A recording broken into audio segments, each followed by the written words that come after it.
Olá, amigos. Estamos aqui mais uma vez, eu, Valentim Fernandes, João Pedro, para darmos continuidade no nosso estudo do livro A Gênese.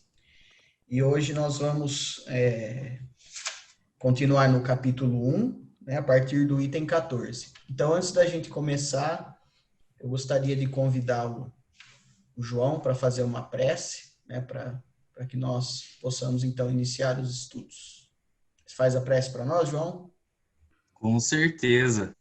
Então, Vamos vamos lá. fechar nossos olhos, elevar nosso pensamento e agradecer. Muito obrigado, Deus, Jesus, Espírito do Bem, por mais esta oportunidade de estarmos aqui reunidos para aprender um pouquinho mais a doutrina espírita, na busca de entender melhor ferramentas, na busca da evolução moral e intelectual, no fomentar um ser, um espírito melhor, mais justo, ético, moral. Muito obrigado por esta oportunidade. Que possamos aprender e, assim, consequentemente, decorrer da semana e dos meses, dos dias como um todo, estar exercendo toda a teoria, colocando-a em prática. Que assim seja. Quem começa lendo? Você lê para nós, Valente? Vamos lá. Então, é o item número 14 do capítulo 1 da Gênesis, né? Isto. Fala assim: como meio de elaboração, nós estamos falando do caráter da revelação espírita, né? Como meio de elaboração, o Espiritismo procede exatamente da mesma maneira que as ciências positivas, isto é, aplica o método experimental. Fatos de ordem nova se apresentam, que não podem ser explicados pelas leis conhecidas. Ele, o Espiritismo, as observa, compara, analisa e, partindo dos efeitos às causas, chega à lei que os rege. Depois, deduz as consequências e busca as aplicações úteis. O Espiritismo não estabeleceu nenhuma teoria pré-concebida. Assim, não se apresentam como hipótese nem a existência e a intervenção dos espíritos, nem o perispírito, nem a reencarnação, nem qualquer dos princípios da doutrina.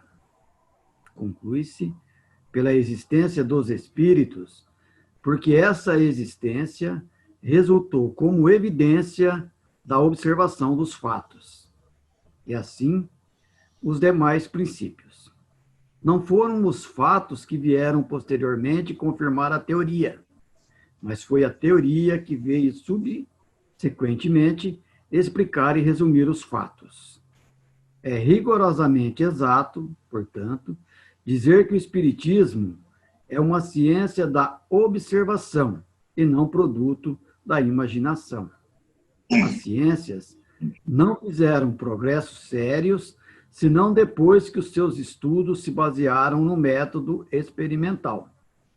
Mas acreditava-se que esse método não poderia ser aplicado senão à matéria, ao passo que o é igualmente às coisas metafísicas. Acho que vale dizer que esse trechinho aqui não foram os fatos que vieram confirmar a teoria, mas a teoria que veio subsequentemente, ou seja, depois, explicar e resumir os fatos. Então, não é nenhuma invenção. Kardec, juntamente com sua equipe, teve a capacidade de interpretar a realidade tal e qual. É da mesma forma, exemplo, a gente estudou nos vídeos anteriores sobre os gênios, os reveladores, que cita Newton. Newton, quando ele teorizou sobre a gravidade, antes as pessoas ficavam flutuando por aí. Não, a gravidade já existia, sempre existiu. Só que aí ele teve a capacidade de, aí, ó, subsequentemente, elaborar teoria para teorizar esses fatos que já existiam. E aí que eu acho bacana que é a ciência do espírito, Não vem trazer nada de novo, mas apenas confirmar e expor a realidade tal e tal. E o legal que ele fala aqui também, né? Que o espiritismo é uma ciência da observação e não o produto da imaginação. Porque muitos acreditam que o espiritismo é algo que surge da imaginação, da cabeça de determinadas pessoas, que essa teoria, que essa filosofia veio da imaginação, né, ou da criação de Allan Kardec, que ele imaginou isso, criou isso e colocou na cabeça das pessoas, e alguns aceitaram e outros tantos não, pensam que é isso. Mas, como ele fala lá no início, né, o espiritismo utiliza os mesmos métodos da ciência positiva. Isso é, ele aplicou o método experimental.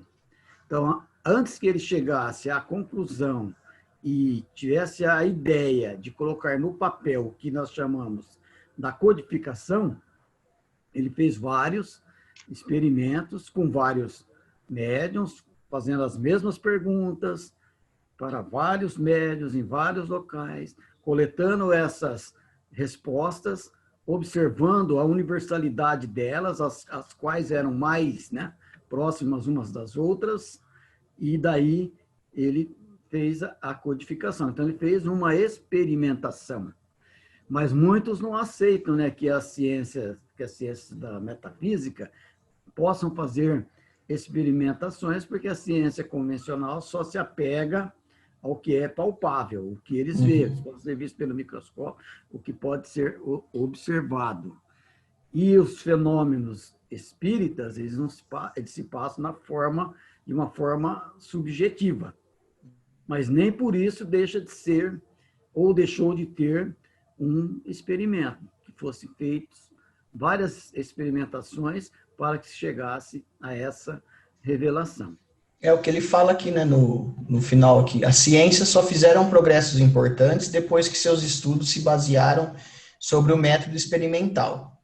Até então, acreditou-se que esse método também só era aplicável à matéria, ao passo que o é também às coisas metafísicas, né?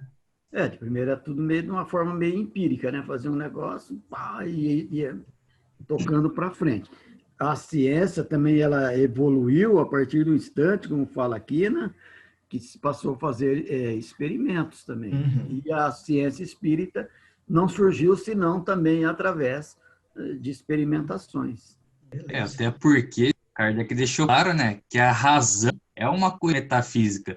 Tanto que o pessoal aí da neurociência, tudo, até hoje conseguiu achar, ou gênio, sei lá o que for, que produz inteligência. Não conseguiu deixar ninguém até hoje um gênio, a não ser através de força, através do estudo. Não tem a forma ali. Então a razão é metafísica. O pensamento é metafísico, é abstrato. E dessa questão das observações, vale lembrar as ideias natas, né?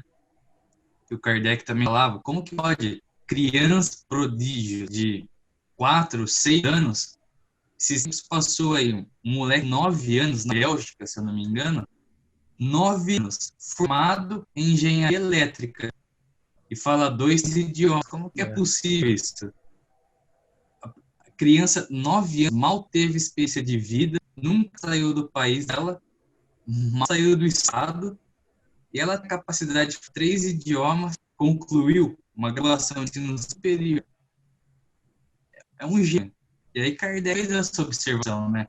A questão das ideias natas, que são aprendizados de vidas passadas. Então, a questão lá das ideias inatas, que o Kardec então observa, né? Por um processo lógico, racional. Se Deus é justo e bom, e a gente acredita na vida eterna, seria somente uma vida? Se você foi bom, então você viverá no céu para sempre, eternamente. Foi ruim, eternamente inferno, sofrendo. Isso não faz sentido. Cadê a justiça, né? Divina. Então Kardec pensou, então são várias existências, porque Deus proporciona ao espírito o processo de evolução para que ele se aperfeiçoe e busque corrigir os atos, as suas falhas. E aí, então, Kardec comprovou racionalmente a pluralidade da existência. Se a alma, então o espírito, vai e volta, ele não vai voltar com uma folha em branco. Ele vai ter um acúmulo de conhecimento, um acúmulo de vivência, vidas anteriores. Por isso que é a questão evolutiva. Tanto que a gente nota, tanto a questão da evolução biológica, né, a física, quanto a mental também, a moral, quanto que a gente avançou nesses séculos. E aí foi que Kardec não disse, a questão da ideia inata. Nós trazemos de vidas anteriores, nós vivemos várias vidas e o conhecimento está em nós. Estamos evoluindo. E aí que ele explica essas crianças prodígios, 6, 7, 9 anos, formadas em universidades, 3, 4 idiomas. Então, não foi uma invenção de Kardec, foi uma observação. Ele interrogou. Por que acontece isso? Será que Deus está Privilegiando dando uns, maiores né? oportunidades a essa criança aí? O privilégio. Aí não há justiça, né? Aí se Deus é justo, então por que Não que há. ele, né? Dá privilégio para alguns, né? Vamos ao item 15? Então, vamos lá. Citemos um exemplo. Passa-se no mundo dos espíritos um fato muito singular e que seguramente ninguém suspeitava. O dos espíritos que não creem estar mortos. Interessante. Pois bem, os espíritos superiores que conhecem perfeitamente o fato não vieram dizer antecipadamente. Há espíritos que creem viver a vida terrestre, que conservam seus gostos, seus hábitos e seus instintos. Mas eles provocaram a manifestação de espíritos dessa categoria para que os observássemos. Tendo-se visto espíritos incertos quanto ao seu estado, ou afirmando que ainda estavam nesse mundo, crendo-se aplicados às suas ocupações ordinárias, do exemplo se concluiu a regra. A multidão de fatos análogos provou que isto não constitui uma exceção, mas uma das fases da vida espiritual. Ela permitiu, certos quanto ao seu estado, afirmando que ainda estavam nesse mundo. A multidão dos fatos análogos provou que a vida não constitui uma exceção, mas uma das fases da vida espiritual. Vamos lá. Ela permitiu estudar todas as variedades e as causas dessa singular ilusão. Permitiu conhecer que esta situação é, sobretudo, própria dos espíritos pouco adiantados, moralmente, e que ela é peculiar a certos gêneros de morte, que não é senão temporária, mas pode durar dias, meses e anos. Foi assim que a teoria nasceu da observação. O mesmo se dá com todos os demais princípios da doutrina. Então, o que o Kardec está colocando aqui nessa explicação? Fruto das observações. Que muitos espíritos, né, não acreditam que morreram, falando a expressão conhecida, né? Eles acreditam que estão vivendo aqui na Terra. Isso só foi possível, né, como ele fala aqui, que essa multidão de fatos iguais, ela provou que não se constituía uma exceção, mas que era uma das fases da vida espiritual, ou seja, permitiu estudar todas essas fases, né? Então, Kardec, lá nas reuniões que fazia na Sociedade de Estudo Parisiense, vários tipos de espíritos se manifestavam, vários tipos de espíritos eram evocados. E dessa observação de vários tipos, chegou-se, através da experimentação, à conclusão, né, de que todos não viviam igual, porque ainda alguns que encontravam desencarnados mortos, assim falando, acreditavam estar vivos, mas nem por isso todos acreditavam estar vivos, porque existiam os mais elevados, como ele fala aqui, os mais adiantados, que já compreendiam perfeitamente a sua situação. Então, eu entendo que o que ele quer nos mostrar aqui é que é somente através da experimentação e da observação que se chega até os fatos, né? Se chega até o conhecimento, a busca e o esclarecimento. Seria simplesmente fácil negar a existência, né, dessas revelações se não fizesse essas observações, né? De pronto negar. Não, mas ele, como veio com uma missão, ele tocou isso à frente, mas de uma maneira séria, objetiva, fazendo essas experimentações para chegar a essas conclusões, para poder trazer para nós essas informações. Quem quer comentar alguma coisa, João? Não? Não, tranquilo. Aqui ficou bem esclarecido, Valente. Quer continuar o 16? Vamos lá. Posso ler? Opa! Vamos lá. Manda a brasa. Do mesmo modo que a ciência propriamente dita tem por objeto o estudo das leis do princípio material, o objeto especial do Espiritismo é o conhecimento das leis do princípio espiritual. Ora, como esse último é uma das forças da natureza que reage incessantemente sobre o princípio material e reciprocamente, disto resulta que o conhecimento de um não pode ser completo sem o conhecimento do outro. Aqui, né, a afirmação assim, interessante de Kardec. A ciência material e a ciência espiritual, elas precisam caminhar juntas, né? O espiritismo e a ciência se completam um pelo outro. A ciência sem o espiritismo se acha impossibilitada de explicar certos fenômenos, unicamente pelas leis da matéria. O espiritismo, sem a ciência, ficaria sem apoio e exame. O estudo das leis materiais deveria preceder o da espiritualidade, porque é a matéria que primeiramente fere os sentidos. Se o espiritismo tivesse aparecido antes das descobertas científicas, teria abortado como tudo quanto vem antes do tempo. Alguém quer comentar? É só para a gente ver a clareza do raciocínio do Kardec, né?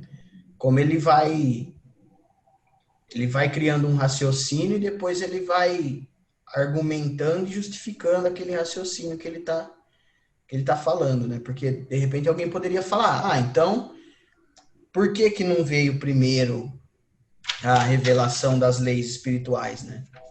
E aqui ele fala, né, da necessidade de se estudar primeiro as leis da matéria, porque a matéria, como que ele usa aqui o termo?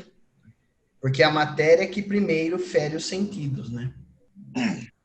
Ele usa até aqui a expressão, né? Se o espiritismo tivesse aparecido antes das descobertas científicas, teria abortado, como tudo quanto vem antes do seu tempo. Então, o espiritismo veio no tempo certo, na hora certa, a hora que algumas coisas da ciência, na filosofia, já estavam pavimentadas, né? Já estavam abertos caminhos, o espiritismo vem para trazer explicações onde a ciência não consegue entrar e não consegue explicar. Tem coisas que a ciência material não dá explicação, né? Ou se dá a explicação, não é aquela explicação que seja a mais convincente. Não que o espiritismo esteja acima da ciência, porque o próprio, né, Kardec fala que o espiritismo e a ciência completam um pelo outro. Então, é uma necessidade, né? E uma cuida das leis da matéria, como ele deixa bem claro, outra cuida das coisas espirituais. O objeto de estudo da ciência convencional é a matéria, o objeto de estudo da ciência espiritual é o espírito. Mas os métodos utilizados são os mesmos, os métodos da experimentação. Então, a gente está vendo aí, para se descobrir a vacina para o coronavírus, o que está sendo feito? O que são os Testes, testes? né? Se não experimentos, né? Uhum. Experimenta na primeira fase, vê as reações, segunda fase, terceira fase, até chegar ao denominador comum, a um consenso de que realmente ela tem eficácia. Então, está passando por um período de experimentação, testes. O método da ciência convencional também é esse. O método da ciência espírita também é a experimentação. O método da ciência material da experimentação é feito nos laboratórios. O método da experimentação espírita é feito através das reuniões mediúnicas, através das manifestações dos espíritos, através dos trabalhos onde os espíritos podem comparecer. É ali que são feitos os experimentos. Certo, João? De acordo. Vamos lá, prosseguir. Vamos mais uma? Vamos. Então, vamos lá. Todas as ciências se encadeiam e se sucedem numa ordem racional. Elas nascem uma das outras, à medida que encontram um ponto de apoio nas ideias e conhecimentos anteriores. Então, as ciências também elas vão descobrindo coisas assim que já, né, existiam de forma mais rudimentar, se essa é a palavra que se pode dizer, anteriormente, né? Nós vamos descobrindo. A astronomia, vai falar aqui, ó, uma das primeiras que foram cultivadas, permaneceu nos erros de sua infância até o momento em que a física veio revelar a lei das forças dos agentes naturais. A química, nada podendo sem a física, tinha que sucedê-la de perto, para que em seguida marcharem ambas de acordo e se apoiando uma na outra. A anatomia, a fisiologia, a zoologia, a botânica, a mineralogia não se tornaram ciências sérias, senão depois do auxílio das luzes que lhe trouxeram a física e a química e todas as outras. Faltariam seus verdadeiros elementos de vitalidade, ela não poderia surgir senão depois. Aqui As matérias, as ciências se complementam, né? E vale lembrar que a astronomia, muito antes, era tida astrologia. E a química, muito antes, era tida como a alquimia. Então, tudo vai tendo um processo de evolução e se complementam de certa forma. E fazendo também um comentáriozinho aqui sobre o anterior e sobre eles, que se complementam, e que se viesse antes seria uma teoria vaga, né? Abortar, ninguém ligaria. Imagine só se um smartphone, a Smart TV, tivesse sido inventada, por exemplo, no século XVI, lá com as grandes navegações. O pessoal não ia entender nada, absolutamente nada. Por isso que tudo depende de avanços que envolvam contexto moral, ético, contexto social, contexto econômico, contexto científico. Então, são N fatores que englobam a evolução e o conhecimento humano. E nessa questão, lembremos-nos sempre, né? Evoluir moral e intelectualmente. Tanto que tem até uma historinha dos egípcios, dos Osíris, se eu não me engano, que quando a pessoa morria, ele colocava numa balança o coração e a pena. E se o coração pesasse mais que uma pena, não estaria disposto à vida eterna, a viver com os deuses. Porque sempre houve essa crença que não adianta nada você evoluir intelectualmente, nem aqui anatomia, fisiologia, zoologia, botânica, mineralogia, química e ciência, Mas se o contexto moral e ético está estagnado, está parado, não adianta nada, vai pender. Passarinho que com uma das asas meio desregulado, não voa retinho, não voa certo. Fica essa observação. 18. A ciência moderna abandonou os 4 elementos primitivos dos antigos e de observação em observação chegou à concepção de um só elemento gerador de todas as transformações da matéria. Mas esta, por si mesmo, é inerte. Ela não tem vida, nem pensamento, nem sentimentos. Ela é necessária a sua união com o princípio espiritual. O Espiritismo não descobriu nem inventou esse princípio, mas foi o primeiro a demonstrá-lo por meio de provas irrecusáveis. Estudou-o, analisou-o e tornou evidente a sua ação. Ao elemento material, ajuntou o elemento espiritual. Elemento material e elemento espiritual, eis os 2 princípios, as 2 forças vivas da natureza. Pela união indispensável desses 2 elementos, explica-se sem dificuldade um sem número de fatos, até agora sem explicação. O Espiritismo, tendo por objetivo o estudo de um dos 2 elementos constitutivos do universo, mantém forçosamente pontos de contato com a maior parte das ciências.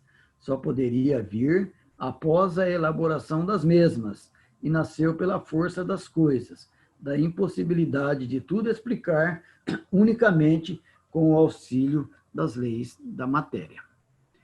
Então, também aqui, rapidamente, né? A ciência moderna, ela abandonou os 4 elementos primitivos e compilou tudo num só elemento, então a matéria, né? Seria a matéria. Aí veio o Espiritismo para agregar o outro valor, que é o elemento espiritual. Como ele fala aqui, é o elemento material, ajuntou o elemento espiritual. Então, vamos voltar lá no que nós já falamos nos outros estudos nossos, quando a gente falou do caráter da revelação. Então, só uma mesa não gira sozinha, né? Uma mesa não responde perguntas, não tem, porque ela não tem cérebro. Então, vem o Espiritismo agregar isso a um valor do elemento espiritual. E aí ele fala aqui também, né, que o Espiritismo tem por objeto o estudo desses 2 elementos constitutivos do universo. O Espiritismo estuda a matéria, estuda também o espírito. Então, porque tudo é matéria, né? Tudo é matéria. Matéria condensada. Uma mesa é uma matéria, uma energia, né? Tudo é energia, melhor dizendo. Toda matéria é energia condensada, né? Então, uma mesa é uma energia condensada, que é virou material, palpável, visível. Mas ela não tem pensamento, ela não tem cérebro. Mas se ela se movimentar, tem que ter um elemento para que isso aconteça. Esse elemento é o elemento espiritual. Então, o que é a força do que está falando aqui, na verdade? É que antes, né, antes do Espiritismo, todas as ciências queriam ser explicadas somente à luz da matéria. Ou dar todas as explicações para a ciência somente à luz das coisas materiais. E o Espiritismo vem revelar que, além das coisas, da matéria e das coisas que são materiais, também há o elemento espiritual. E o Espiritismo entra onde a ciência convencional material não consegue explicar. Então, voltamos lá na base da revelação, de como começou. A ciência material não podia explicar como que uma mesa respondia perguntas, girava, batia, fazia lá as coisas lá das chamadas mesas girantes, que todo mundo conhece, né? A ciência material não tinha. Eles davam explicação, que era coisa de pré-digitação, né? Coisa de mágicos, ou que era magnetismo, porque realmente a força do magnetismo pode movimentar determinadas coisas. E o Kardec sabia muito bem disso, porque ele era magnetizador. Movimentar pode. Uhum. Agora, dar sentido, responder, obedecer ordens materiais de outros, não. Então, E aí... magnética move uma mesa. Mas se perguntar para a mesa alguma coisa, como era o caso lá das batidas, tal, né? Aí precisava ter um ser pensante para que isso acontecesse. E ele até observou o detalhe assim, né? Que em primeiro momento ele até imaginou que talvez as respostas, né, seriam o pensamento das pessoas que estavam ali reunidas, né? Mas depois ele viu que muitas vezes a mesa respondia coisas que estavam fora do alcance intelectual de qualquer pessoa, e moral, né, de qualquer pessoa que tivesse ali reunido, né? E o legal, né, Murilo e João, do espiritismo, da codificação de Allan Kardec, é que ele não teve pretensão nenhuma de tornar o espiritismo superior a todas as ciências, de trazer revelações novas, como ele fala, porque nem mesmo Jesus, né, trouxe novas revelações. Jesus veio transformar aquilo que existia de uma forma muito rudimentar numa forma muito mais amorosa. Mas muitas das passagens dos estudiosos das falas de Jesus, quando você pega para estudar as falas de Jesus, muitas das coisas que ele pregava, como o João disse, nós conversamos já semana passada um pouco sobre isso, muitas das coisas que ele falava já tinha lá no Velho Testamento também. Ele deu um outro enfoque, um enfoque mais humano, um enfoque de mais amor, né? Mais doçura, mas muita coisa ele veio só recordar, tanto é que ele mesmo, eu não vim derrogar as leis, eu vim apenas dar cumprimento. Muito do que ele falava, quando a gente pega e estuda, tem um livro do Alberto Cury, que estuda a personalidade de Jesus, ele fala muito isso daí, ele pega algumas passagens que existiam lá já no Velho Testamento, e ele vê ele comenta a mudança, a transformação que Jesus fez naquela fala. Aquela mesma fala, ele colocou de uma maneira totalmente diferente, no sentido de que mais tocasse o coração das pessoas, de uma forma mais, como eu disse, mais humana, de uma forma muito mais amorosa. Então, o Espiritismo é isso. O caráter da revelação espírita não é de revelar algo que ninguém sabia ou de contestar a ciência convencional e material, não, é de unir-se à ciência material, revelar coisas, né, que a humanidade talvez soubesse, mas não tivesse capacidade de absorver e de entender de uma forma mais clara e trabalhar em conjunto. E assim chama aqueles que têm vontade de aprender um pouquinho mais, a doutrina chama ao estudo. Sim. Somente estudando as pessoas compreendem, porque o Espiritismo, como eu já disse, ele não veio para combater nenhuma ciência, veio para querer para si o fato de falar assim, não, o Espiritismo descobriu isso, o Espiritismo trouxe aquilo. Não, o Espiritismo veio apenas para esclarecer fatos que encontravam-se obscuros. E para que a gente possa compreender, entender isso, também, como eu já disse, muitos não gostam muito de estudar, não é criticando, mas somente se compreende os princípios e os fundamentos da doutrina espírita de uma maneira bem clara, de uma maneira bem objetiva, estudando a doutrina espírita. Até porque, né, confrade, se a gente pegar assim para analisar, né, hoje tem muita coisa, muitas teorias aí, até mirabolantes, né, se passando por espiritismo, quando na verdade não é o espiritismo, né, vamos dizer assim, o método, né, a ciência que o Kardec utilizou para reconhecer essas leis de cunho espiritual, né? E aí a gente só consegue discernir isso quando a gente estuda, né? Quando a gente procura estudar Kardec, principalmente, né? E só para falar assim, de debate, que é coisa nova, inovadora, é só a parte tecnológica. O resto, a humanidade continua debatendo há séculos, milênios. Política, você pega para estudar as obras gregas antigas, lá 500 a.C., é a mesma coisa, as mesmas discussões, os mesmos pensamentos. E só para demonstrar que Kardec, ele afirmou, não veio trazer nada de novo. No século XVIII, teve um filósofo, Immanuel Kant, que ele trouxe uma filosofia ética chamada o imperativo categórico, que na linguagem filosófica era assim: haja de tal forma que vossas ações sirvam de máxima numa lei universal. Resumindo, em palavras fáceis, nada mais é do que Cristo já havia dito: faça ao próximo o que você gostaria que fizessem a você mesmo. Amar ao próximo, né, como a si mesmo. Então, só para a gente ver, não tem nada de novo. Aqui, ó, século XX, teve um filósofo, Sartre, veio tratar do existencialismo e falou Sim. sobre a liberdade, que o homem podia ser o que ele quiser, as escolhas.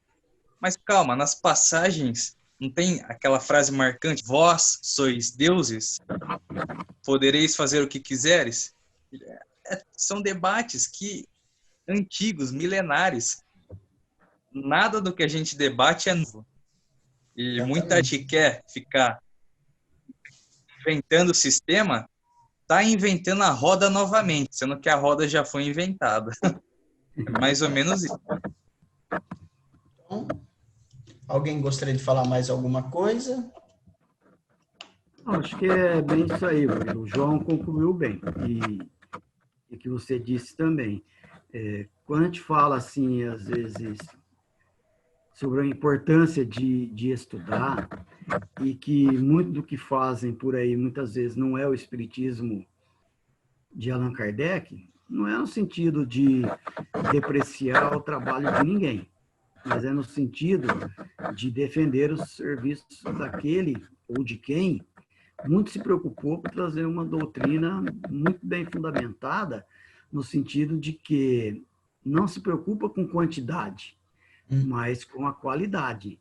O Sim. Espiritismo precisa ter qualidade daqueles que o conhecem, e como o João disse, que é preciso conhecer e praticar para poder formar opinião e transformar as pessoas. Se for só para ter seguidores,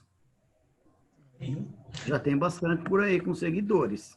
Aí O já espiritismo perdeu, precisa ser já muito perdeu o mais. sentido, né? Ele precisa ser transformador. Uhum.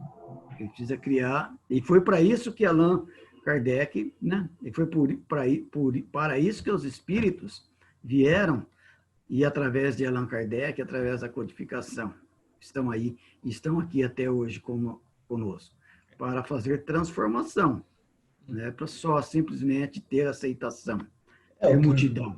é o que o João disse, né? Ele falou assim que há quantos séculos, né, se discutem temas, né, que nem deu exemplo aí, política e tal, assuntos filosóficos, né? E eu acredito que se o espiritismo não for capaz de nos transformar, a gente vai ficar debatendo espiritismo, vai ficar falando espiritismo. É claro que a gente não vai se transformar da noite para o dia, né? A gente tem que ser realista quanto a isso. Mas eu falo assim, se a gente não tentar, que nem o João disse no começo lá, a colocar a teoria em prática, né? A gente vai ficar na teoria aí, mas sei lá quanto tempo, né? Perfeito? Beleza, então Tá bom. até semana que vem. Até. Até lá.